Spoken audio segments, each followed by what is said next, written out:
Hello everyone and welcome back to Scholars. I'm Gaurav and we were discussing medieval history for a civil services examination. So let's start our today's lecture. In today's lecture, we'll read about Akbar, but let's just take a quick recap of what we have studied up till now. We know that the Mughal rule in India was established by Babur. He defeated Ibrahim Lodi in the Third Battle of Panipat. Babur was succeeded by his eldest son Humayun. Humayun first ruled for a period of 10 years, that is from 1530 up till 1540. After this, Humayun was defeated by Sher Shah Suri, who was an Afghan leader.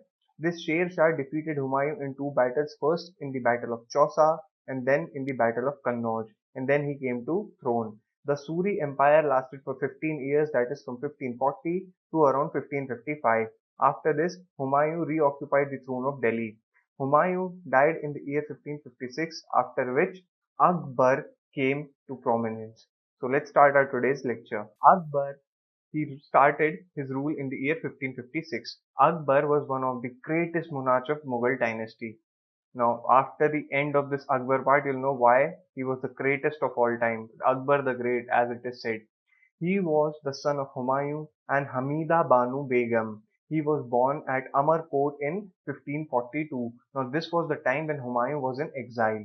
He took a refuge in the Hindu kingdom, and at Amarkot, this Akbar was born. He was the son of Humayun and Hamida Banu Begum. When Humayun died, Akbar was at Kalanor in Punjab, commanding the operation against Afghan rebels there.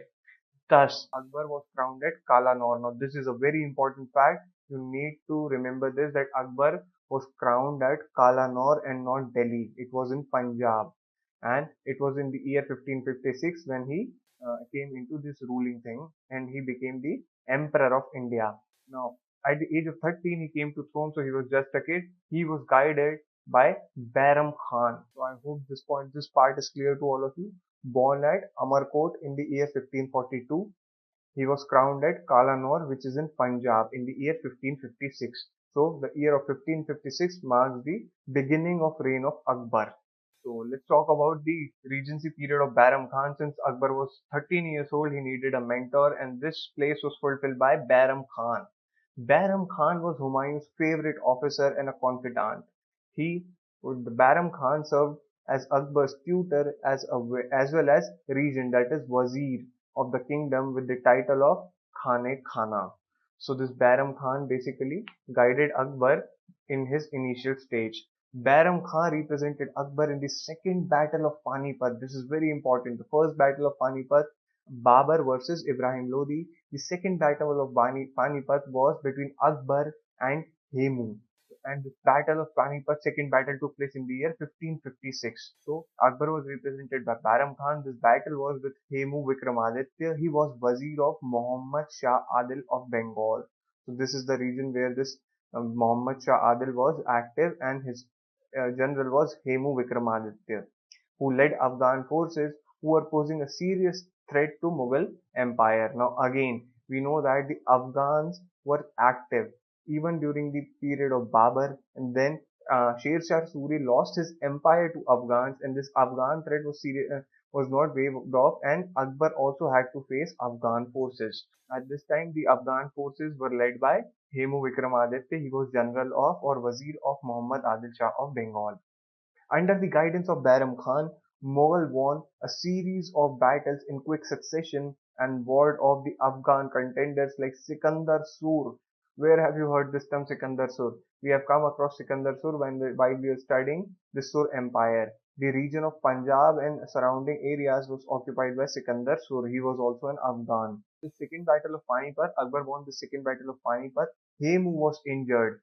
An arrow pierced his eye, and then he fell on the battlefield, and that is how Akbar won. He was executed then and there, Hemu. They captured Lahore, Multan, Ajmer, and annexed Jaipur, besides laying a successful siege to Gwalior fort under the Afghan control. So we'll look at these conquests in detail in this today's lecture. Let's move forward. Now what happened was Bairam Khan was the tutor of Akbar in the initial stages.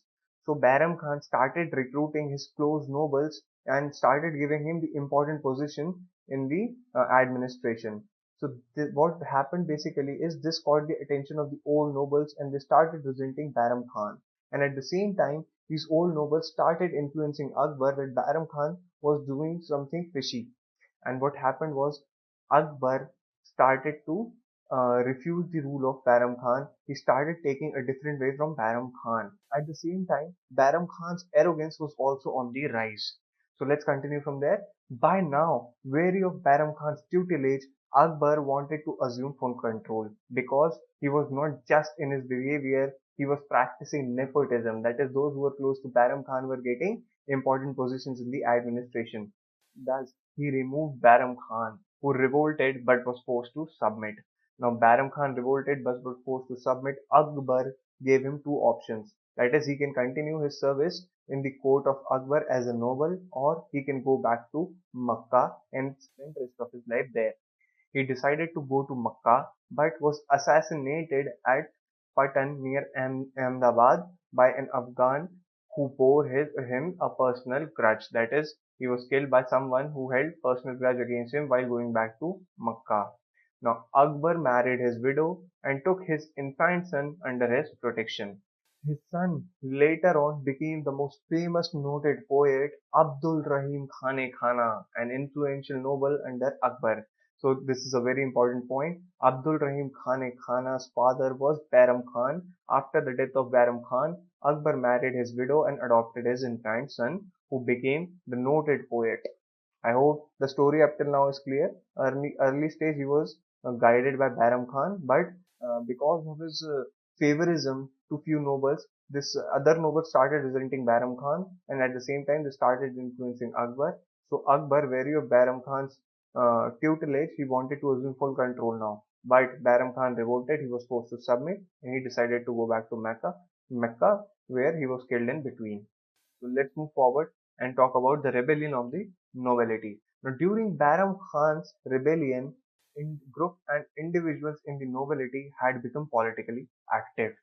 They include Akbar's foster mother, that is Mahaanga, and her relatives, especially her son Adam Khan. So what are they talking about? Basically, when Adam Khan revolted, or he started a rebellion with the amongst the nobility, in which held a crucial position during this time.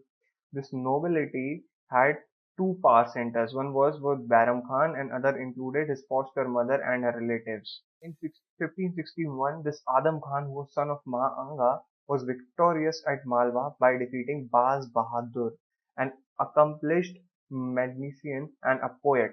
Malwa Queen Rani Roopmati preferred to take her life and then become a Mughal captive. Now it is a very interesting story. This Baz Bahadur was the ruler of Malwa.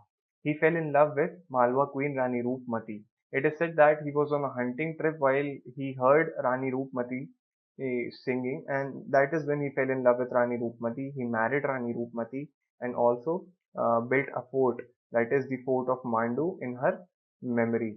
So this Adam Khan occupied Malwa, conquered Malwa, and Rani Roopmati self-immolated herself. It was a choice that he preferred to take her life rather than to become a Mughal captive.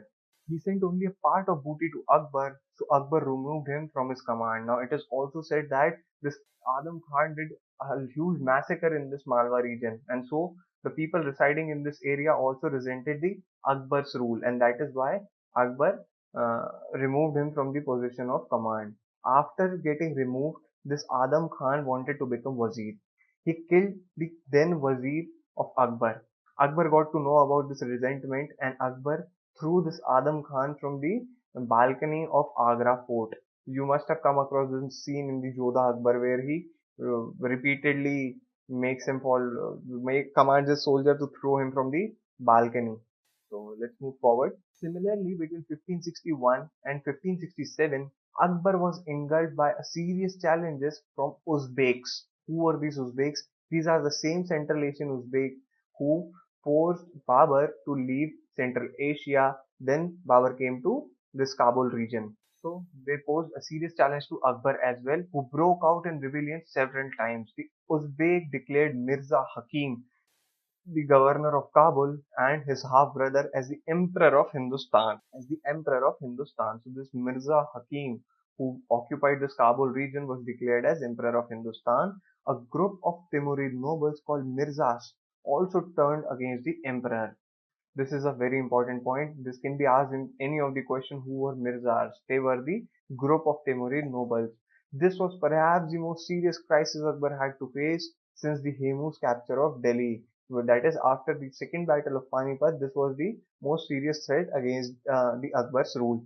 Akbar was able to overcome these multiple threats. Mirza Hakim was forced to withdraw to Kabul, and Mirzas, that is this group of nobles, were duly suppressed while Uzbeks were completely routed.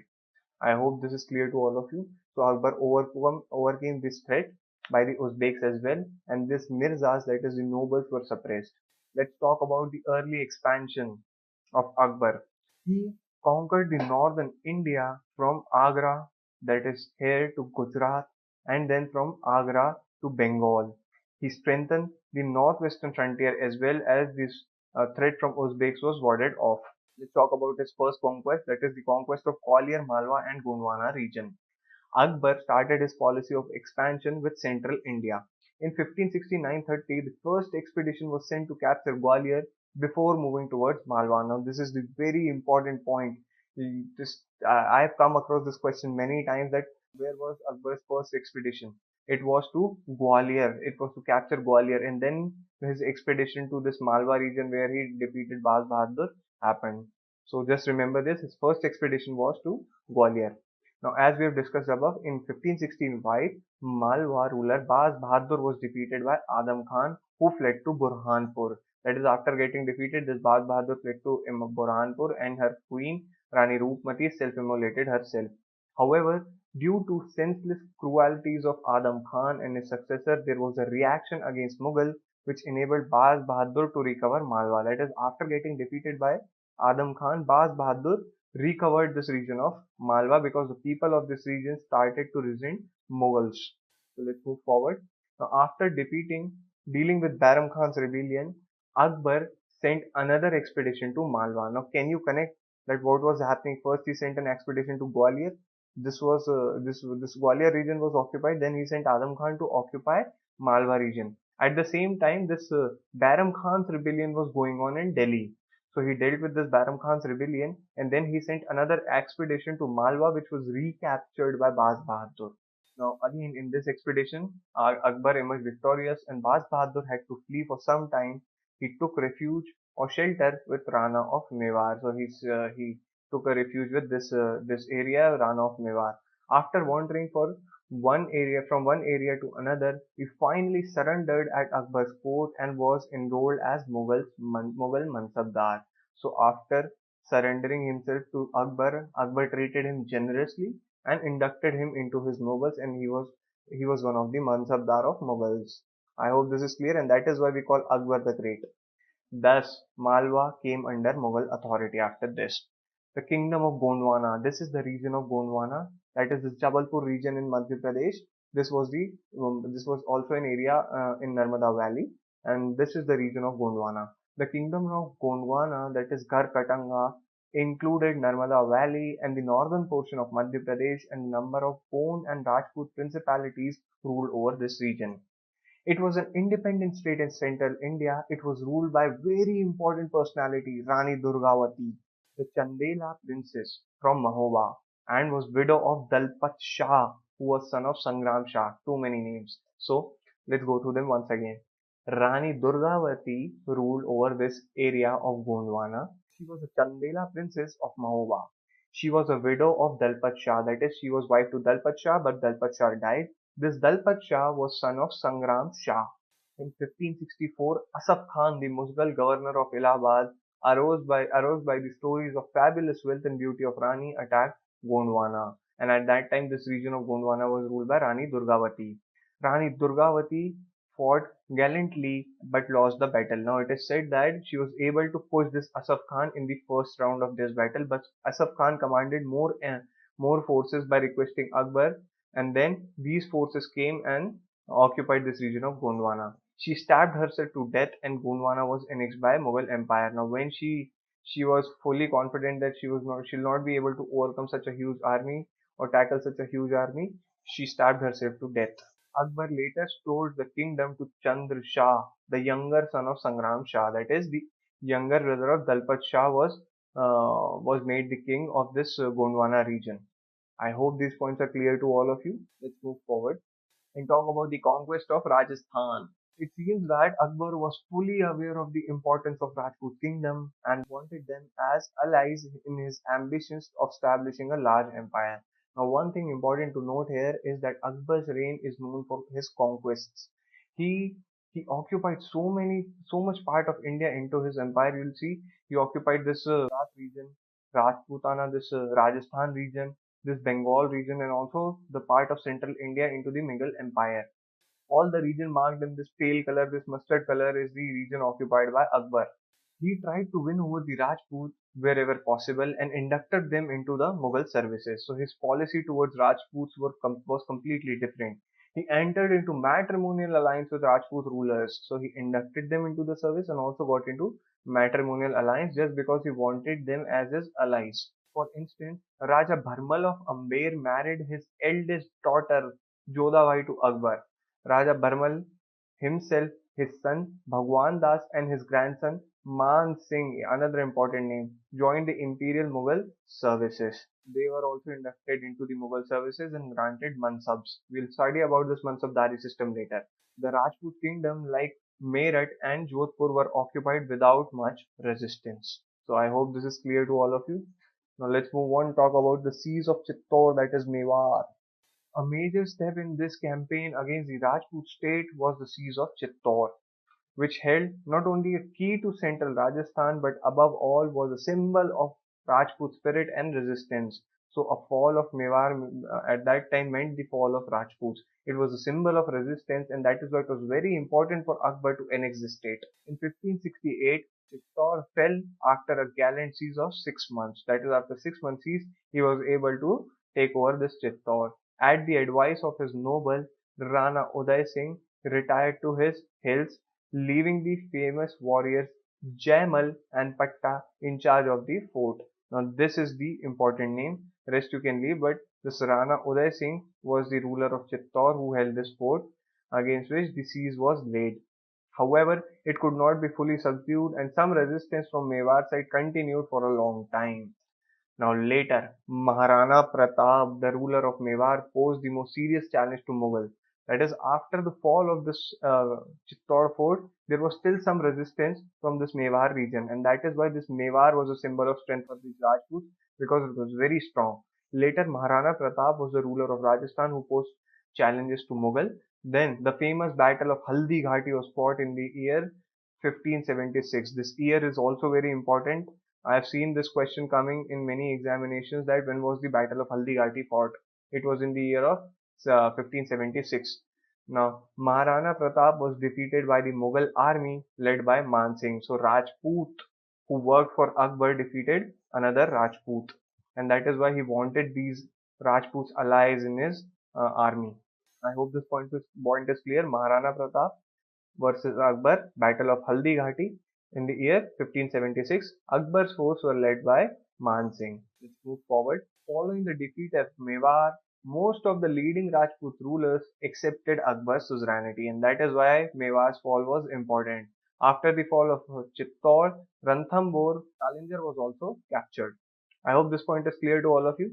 Marwar, Bikaner and Jaisalmer also submitted to Akbar. Thus, by 1570, Akbar has captured almost whole of Rajasthan, but there was still some resistance from Mewar, which was occupied in the region in the year 1576. One of the most notable achievement of Akbar was, in spite of subjugation of the whole Rajasthan, there was no hostility between the Rajputs and Mughals. We have come across the examples of Man Singh and his father and his grandfather getting inducted into the mansabs of Akbar. Akbar's Rajput policy was combined with broad religious tolerance. He abolished pilgrim tax in 1563 and later jizya in 1564. That is, he was tolerant towards all the Rajputs, and that is why this is another reason why Rajputs extended their support to Akbar. He also prohibited forcible conversion of prisoner of war. It is noteworthy to add that Rajput policy of Akbar proved to be beneficial to the Mughal state as well as to Rajputs. The The alliance on one hand secured the service of the bravest warriors to the Mughal, whereas on other hand it ensured peace in Rajasthan. That is, it was a win-win for both of them. Akbar inducted these brave warriors into his services, as and the same point there was peace in Rajasthan. So it was win-win for the Rajputs as well as for the Mughals. I hope you'll remember these points. These are important for your pre as well as for your mains examination. Let's move forward and talk about the conquest of Gujarat, Bihar, and Bengal. Gujarat had been in sorry state of affairs since the death of Bahadur Shah. Who was Bahadur Shah? Bahadur Shah posed a serious threat to this Mughal empire during the reign of Humayun. If you remember, at that time Sher Shah Suri was a threat to Humayun in the east, and Bahadur Shah was a threat to Humayun on the west. This is the same Bahadur Shah. However, Mirzas, that is the Timurid nobles we came across, Mirzas who has failed in their rebellion near Delhi had taken shelter in Gujarat. Akbar was not prepared for such a rich province to become a rival center of power. That is, he was not willing to let it go into the hands of rivals. In 1572, Akbar advanced on Ahmedabad via Ajmer and defeated the Gujarat ruler Muzaffar Shah. So this region was ruled by Muzaffar Shah, who was defeated by Akbar in the year 1572. Now, this Muzaffar Shah was defeated without any serious resistance. It was in order to commemorate the victory of Gujarat that Akbar built Buland Darwaza at Fatehpur Sikri. Now, this is another very important point. So you can see why we are elaborately discussing every conquest, because there is a story attached and important names attached to each conquest. Like we have seen that in central region there was Rani Durgavati, Bas Bahadur, and when we talk about this Rajasthan, there was this battle of Haldi Ghati, and then there was Man Singh attached to it. So that is why we are discussing these in very detail, so that you don't miss out on any fact. So in order to commemorate his victory of Gujarat, Akbar built Buland Darwaza at Fatehpur Sikri. Surat, with a strong fortress, offered some resistance, but it was also captured. Akbar organized Gujarat into a province and placed it under Mirza Aziz Koka and returned to his capital. I hope this point is clear to all of you.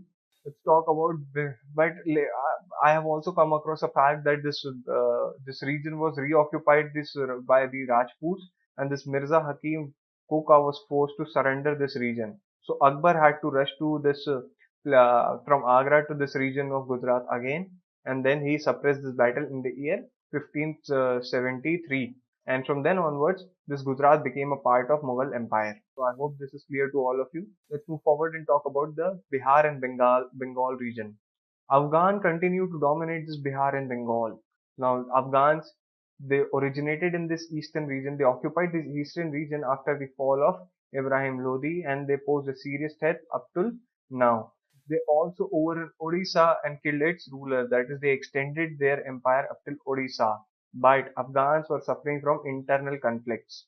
Akbar saw this internal conflicts as an opportunity to overrun them and occupy this region. Akbar, along with Khane Khana Munaim Khan, marched towards Bihar. In short time, he captured Haji Patna and Gaur. This Gaur was the capital of Bengal at that time. Daud Khan, who he was the ruler of Bihar at that time. This Daud Khan's life was spared by Akbar. Now, very important things in this statement. One is what is Khane Khana?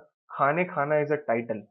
So we have come across Abdul Rahim Khane Khana, and another Khane Khana is Munaim Khan. Now this Khane Khana title was also conferred to Bairam Khan. I hope this is clear. And then this region of Bihar was ruled by Daud Khan. Akbar defeated him and occupied this region of Hajipur, Patna and Gaur, which is in Bengal. This Daud Khan's life was spared. Now again, because his life was spared, Daud Khan again rose to prominence and occupied this region. In a stiff battle in Bihar in the year 1576, Daud Khan was defeated and executed on the spot. With this, the independent rule of Bengal was ended. Since then, Bengal was a part of Mughal Empire. I hope this is clear to all of you. Let's move forward and summarize what we have studied up till now. Akbar was son of Humayun and Hamida Banu Begum. He was born at Amarkot in the year 1542. He was crowned at Kalanor. Now, it is very important. You need to remember that he was crowned at Kalanor and in the year 1556 AD. Bairam Khan was Humayun's favorite officer and he served as Akbar's tutor. Bairam Khan represented Akbar in the second battle of Panipat with Hemu Vikramaditya.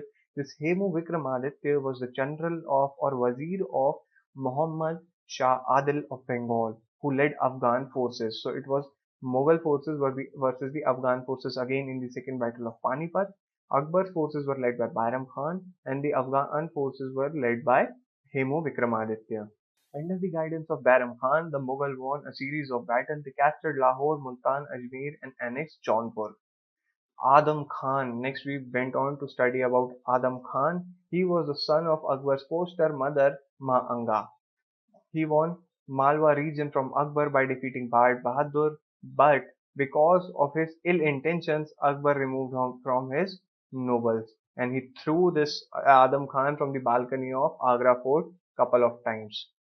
Similarly, Uzbek broke out in rebellion against Akbar. Uzbeks declared Mirza Hakim as the emperor of Hindustan.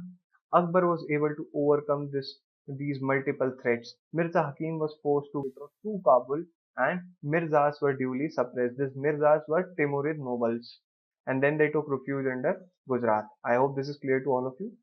Akbar started his policy of expansion with central India. His first expedition was sent to capture Gwalior before moving towards Malwa. After this, Akbar wanted Rajputs to be his allies. He tried to win over the Rajputs wherever possible and inducted them into the Mughal services. Chittor was a symbol of strength for Rajputs. Chittor fell after a gallant siege of 6 months. Maharana Pratap, the ruler of Mewar, he posed a serious challenge to Mughals in the famous battle of Haldi Ghati in the year 1576.